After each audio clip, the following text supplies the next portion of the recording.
Hello students, welcome back to my class. I hope you all are well. आज मैं आपके लिए एक नया टॉपिक लेकर आई हूँ। अपनी जो मल्टीलेटरल ऑर्गेनाइजेशन की सीरीज में हम आगे बढ़ते हुए आज एक नए टॉपिक पे डिस्कशन करेंगे, जो है आपका बिमस्टेक। लास्ट क्लास में आपने देखा कि हमने अभी ब्रिक्स के बारे में बात की थी, जो कि एक मल्टीलेटरल ऑर्गेनाइजेशन है, और उसके बाद हमने जो है सार्क के बारे में बात की थी। और आज की क्लास में हम बिमस्टेक के बारे में बात करेंगे। तो जल्दी से देख लीजिए कि बिमस्टेक किसे कहते हैं। Short introduction. बिमस्टेक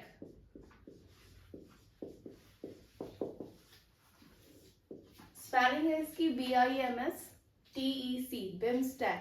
तो सबसे पहले इसकी फुल फॉर्म देख लेते हैं। मैंने ये शॉर्ट फॉर्म लिखा है यहाँ।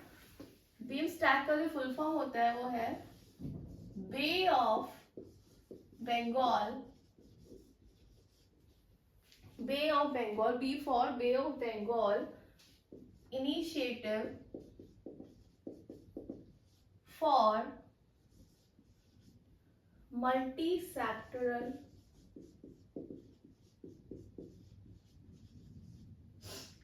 Technical and Economic Cooperation। ये इसकी फुल फॉर्म है।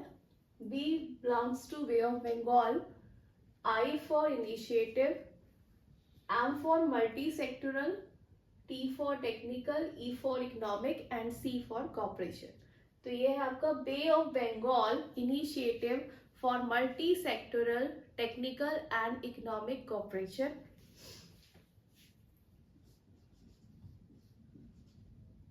Initially,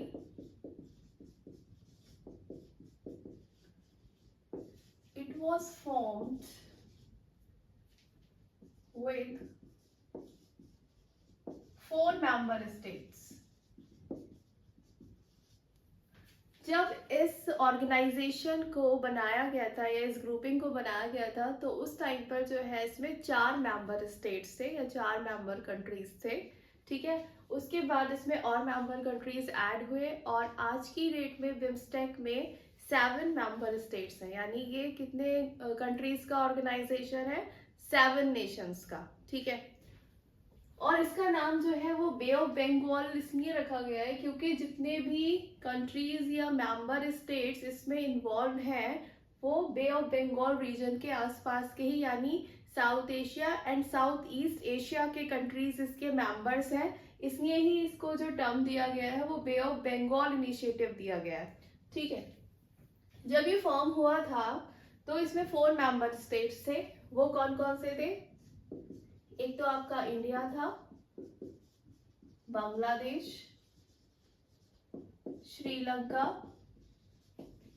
and Thailand. यानी इनिशियली इसके 4 मेंबर स्टेट्स थे जिन्होंने जो है वो बिमस्टेक को फॉर्म किया था, और इसको थ्रू बैंकॉक डिक्लेरेशन। कैसे फॉर्म किया गया था? Through Bangkok declaration in 1997।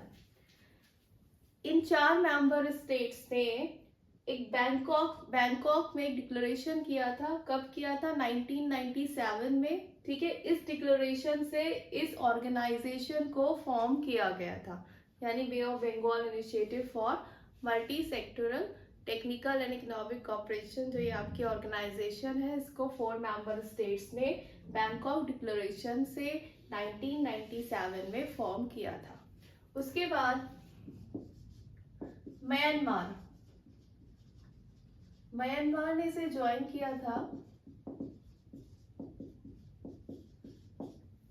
Myanmar ने इसको ज्वाइन किया था 1997 में ही। ठीक है, डिक्लेरेशन के टाइम पर जो है वो 4 कंट्रीज इन्वॉल्व थे। उसके बाद म्यांमार ने भी 1997 में इसको ज्वाइन किया था, फॉलोड बाय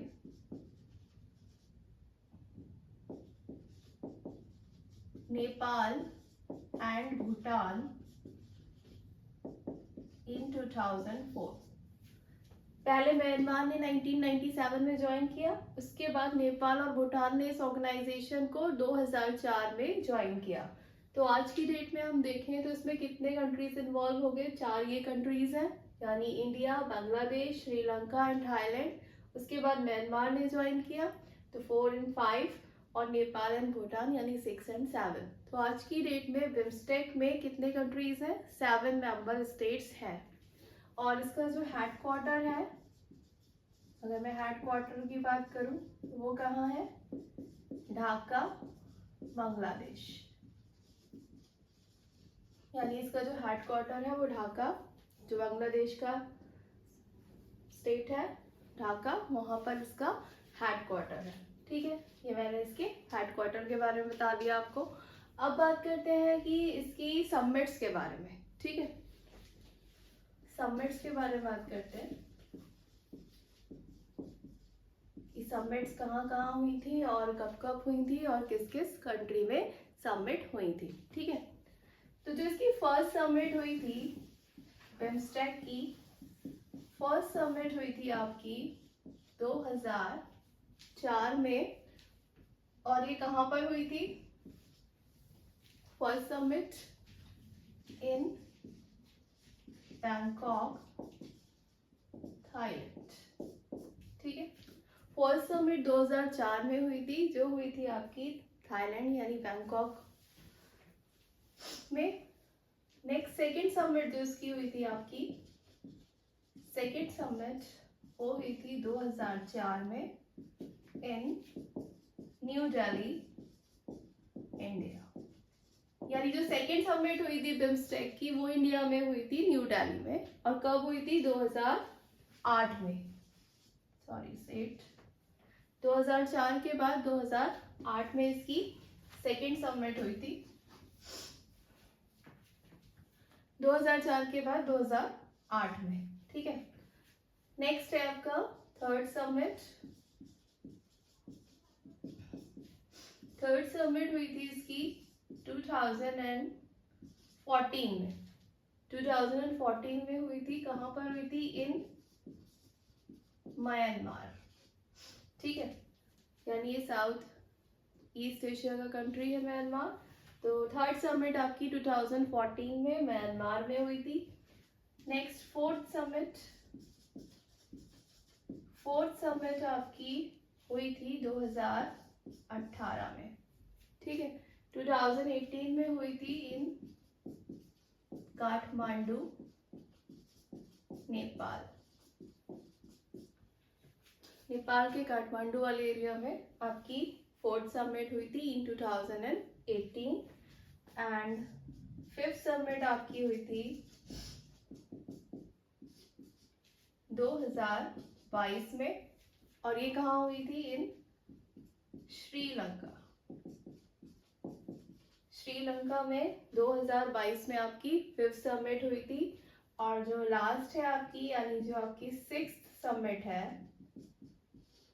जो कि 2024 में होने वाली थी,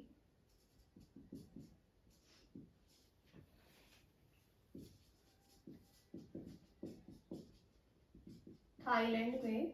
कब, सितंबर 2024 में। 2024 में सितंबर 2024 में होने वाली थी थाईलैंड में, बट ये पोस्टपोन्ड हो गई है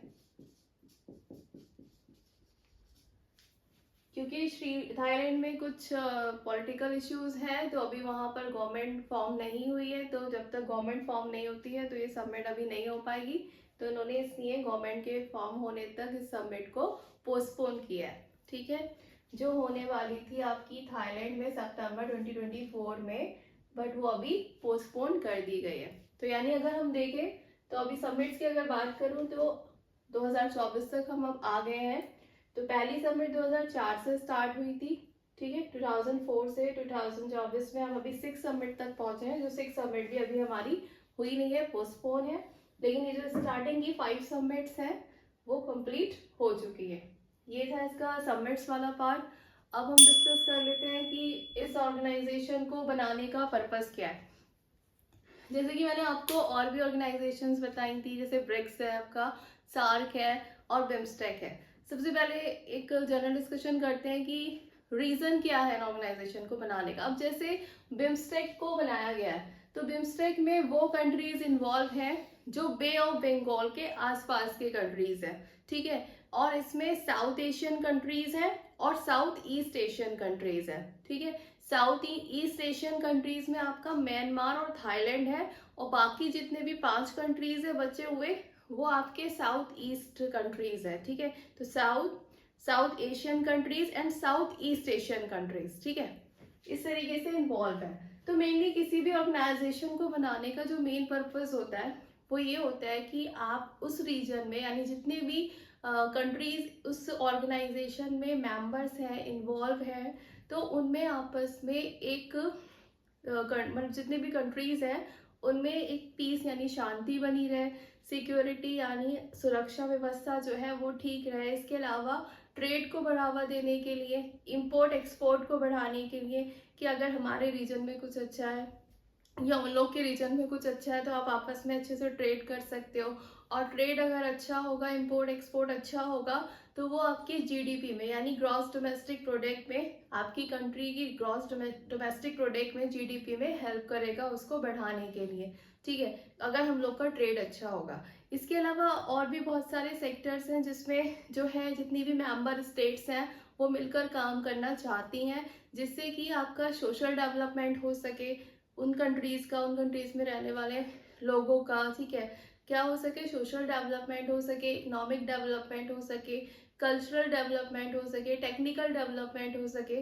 तो ये सारे डेवलपमेंट के लिए जो है वो कोई भी ऑर्गेनाइजेशन बनाई जाती है, ताकि आप बहुत सारे ऐसे कॉमन एरियाज में आपस में काम कर सको, एक दूसरे को प्रॉफिट दे सको। अल्टीमेटली तो कोई भी चीज़ के फॉर्मेशन के पीछे क्या होता है, प्रॉफिट है, कि भाई अगर हम कोई चीज़ फॉर्म कर रहे हैं या किसी भी एक पर्टिकुलर प्रोजेक्ट के लिए साथ में आ रहे हैं, तो इससे हमको क्या फ़ायदा होने वाला है, ये बहुत इंपॉर्टेंट रहता है, ठीक है। तो कोई भी कंपनीज जो है या कोई भी कंट्रीज आपस में साथ में कोलैबोरेट कर रही हैं, तो उसका रीज़न ही यही है कि वो अपने development is the main reason. और इसके अलावा ये है कि वो किस किस सेक्टर में आपस में काम कर सकती हैं। भाई हो सकता है किसी कंट्री में कुछ का इंपोर्ट अच्छा है, किसी कंट्री में कुछ का एक्सपोर्ट अच्छा है, या कोई किसी पर्टिकुलर प्रोडक्ट का प्रोडक्शन ज़्यादा होता है वहाँ, ठीक है, या इसके अलावा कोई जोग्राफिकल जो लोकेशंस होती है उसका भी बहुत फ़र्क पड़ता है, कि कहीं पर कुछ अच्छा पैदावार होती है किसी चीज़ की, तो एग्रीकल्चर में भी आप कोऑपरेट कर सकते हो। तो बहुत सारे सेक्टर्स होते हैं जिसमें जो मेंबर कंट्रीज होती हैं वो आपस में कोऑपरेट करती हैं। अब जो इनके एरियाज ऑफ कोऑपरेशन है वो भी हम देख लेते हैं कि कौन कौन से ऐसे एरियाज हैं जिसमें जो ये बे ऑफ बंगाल इनिशिएटिव जो बनाया गया है उसमें उन्होंने किस किस सेक्टर में जो है वो आपस में कोऑर्डिनेट किया है या कोऑपरेशन किया है। तो अगर मैं सेक्टर की बात करूं तो आपका जैसे कि कल्चरल हो गया, कि कल्चर आपस में कल्चर बना रहे हैं, ठीक है, एक दूसरे के कल्चर को लोग जाने, देखें, समझे, ठीक है। इसके अलावा आपका क्या हो गया, population, people to people contact, लोग आपस में एक दूसरे को जाने, एक पीपल टू पीपल कांटेक्ट बने। इसके अलावा एग्रीकल्चर की फील्ड में कॉपरेशन हो, और काउंटर टेररिज्म का जो मैटर है वो रिजॉल्व हो सके। इसके अलावा टूरिज्म हो गया, ट्रैवल एंड टूरिज्म वाला सेक्टर हो गया। इसके अलावा आपका जो है पॉवर्टी एलिवेशन हो गया, कि किस तरीके से हम जो हमारे आसपास के कंट्रीज हैं या हमारे जो मेंबर कंट्रीज हैं उससे आप पॉवर्टी को रिमूव कर सकते हो, ठीक है। इसके अलावा टेक्निकल एंड साइंटिफिक कोऑपरेशन हो गया, कि आप टेक्निकली जो है साइंटिफिकली कैसे आपस में कोलैबोरेट करके ग्लोबलाइजेशन में हेल्प कर सकते हो। और जो ये बिम्स्टेक है, बिम्स्टेक के जो 7 मेंबर कंट्रीज हैं वो, अगर मैं बात करूँ वर्ल्ड की पॉपुलेशन का, तो वो वर्ल्ड की पॉपुलेशन का 22% जो है वो पार्ट कवर करते हैं, यानी 1.5 बिलियन पीपल जो है वो इन मेंबर स्टेट से बिलोंग करते हैं, जितनी हमारी वर्ल्ड की पॉपुलेशन है। तो इतना सारा अगर आप कवर कर रहे हो, तो अगर ऐसी ग्रुपिंग होती है तो वो इंडिया के लिए भी जो है वो बेनिफिशियल होगी। अच्छा, एक लास्ट में एक बात और कर लेते हैं कि इंडिया के लिए क्या फ़ायदा है, India is the member of this organisation, तो उसके लिए क्या फ़ायदा है। तो अगर मैं बात करूँ कि क्या फ़ायदा है, तो उसके लिए 2 वर्ड्स हैं। एक तो ये कि जब भी आप कोई भी कोलैबोरेशन करते हो तो मैंने अभी आपको बहुत सारे सेक्टर एरियाज बताए कि आप इतने सारे फील्ड में आपस में काम कर रहे हो, ठीक है। आपका इंपोर्ट एक्सपोर्ट बढ़ेगा, आपका जीडीपी में बेनिफिट होने वाला है। इसके अलावा जो कंट्रीज इसमें इन्वॉल्व है, जैसे मैंने आपको बताया साउथ ईस्ट एशिया के कंट्री जो कि आपका म्यांमार और थाईलैंड है।